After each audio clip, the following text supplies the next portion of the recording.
अस्सलाम वालेकुम students, welcome back to my YouTube channel study with botanist. आज का टॉपिक है यूजेस ऑफ मेडिसिनल ड्रग्स। हमने पहले लेक्चर में पेन किलर को डिस्कस किया था एज आ मेडिसिनल ड्रग्स। आज हम वैक्सीन्स को डिस्कस करेंगे एज आ मेडिसिनल ड्रग्स। तो वैक्सीन क्या है? वैक्सीन हमारे पास क्या है? Vaccine is any preparation intended to produce immunity against a given disease. Vaccine हमारे पास एनी प्रिपरेशन हो सकती है। जो हमारा क्या इंटेंट होता है, हमारा मकसद क्या होता है? हमारा मकसद यही होता है कि हम क्या करें, प्रोड्यूस इम्यूनिटी, ताकि हम क्या करें, इम्यूनिटी प्रोड्यूस करें। किसके खिलाफ? अगेंस्ट अ डिजीज, एक गिवन डिजीज के खिलाफ। किस तरह? By stimulating the production of antibodies. अब अगर आप वैक्सीन को देखें तो वैक्सीन में हमारे पास क्या होता है? हमारे पास वीकेंड या हार्मलेस जर्म्स होते हैं, किल्ड जर्म्स होते हैं, या फ्रेगमेंटेड माइक्रो ऑर्गेनिजम्स होता है। जब ये micro organisms, killed micro organisms, harmless micro organisms जैसे ही हमारे जिस्म में एंटर हो जाता है तो क्या होता है कि ब्लड में हमारे पास वाइट ब्लड सेल होते हैं। वाइट ब्लड सेल क्या करते हैं कि इन जर्म्स को पहचान लेते हैं, उनको मारते हैं और उनके खिलाफ क्या बनाते हैं? एंटीबॉडीज बनाते हैं। तो जिस्म में एंटीबॉडीज कौन बनाता है? हमारे पास एक वाइट ब्लड सेल है, बी लिम्फोसाइट्स। तो बी लिम्फोसाइट्स क्या करते हैं? गिवन डिजीज के खिलाफ एंटीबॉडीज बनाता है और फ्यूचर के लिए ये जो एंटीबॉडीज है ब्लड में स्टोर हो जाता है। इन केस अगर हम बात करें कोरोना वायरस की तो हम क्या करते थे? वैक्सीन लगाते थे। क्यों? ताकि कोरोना वायरस का जो वैक्सीन है वो हमारे ब्लड में एंटर हो, ब्लड क्या करे, उनके खिलाफ एंटीबॉडीज बनाए, ताकि जब वायरस हम पर अटैक करे तो ऑलरेडी जो बी लिम्फोसाइट ने एंटीबॉडीज बनाई है कोरोना वायरस के खिलाफ, उसे क्या करे? ख़त्म करे। इन केस 2 साल बाद, 3 साल बाद फिर जो है कोरोना वायरस हम पे अटैक करे तो ऑलरेडी जो एंटीबॉडीज प्रिपेयर्ड हो चुकी है तो वो क्या करते हैं? उस कोरोना को ख़त्म कर देते हैं।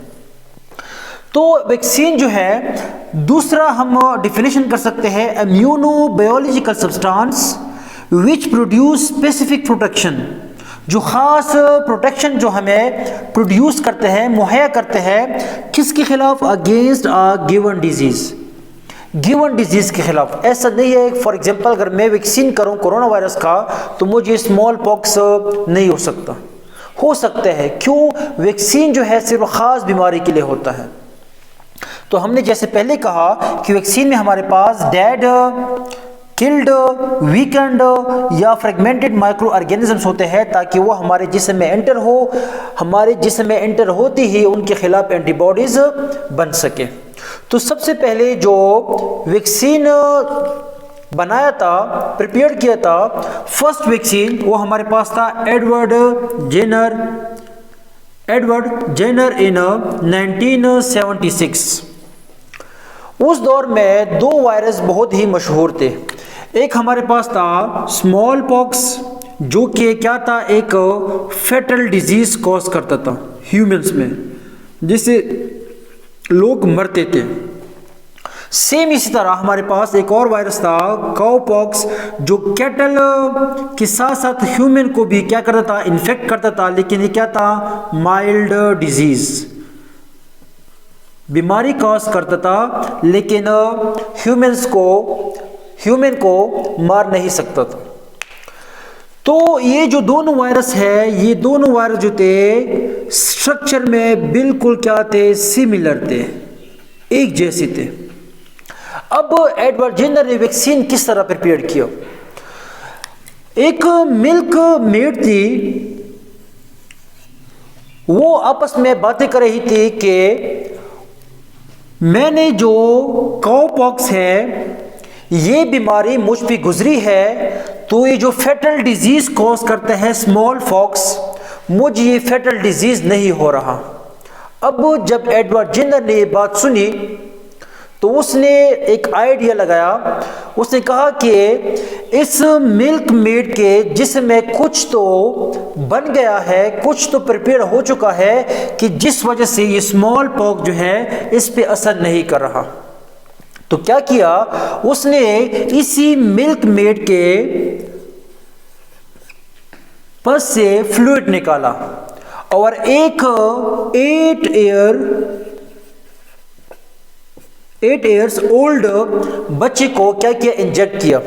देखा जो बच्चा पहले हेल्दी था उससे क्या हो गया, काउपॉक्स हो गया।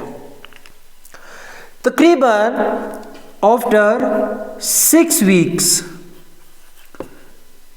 वीक के बाद ये बच्चा रिकवर हो गया।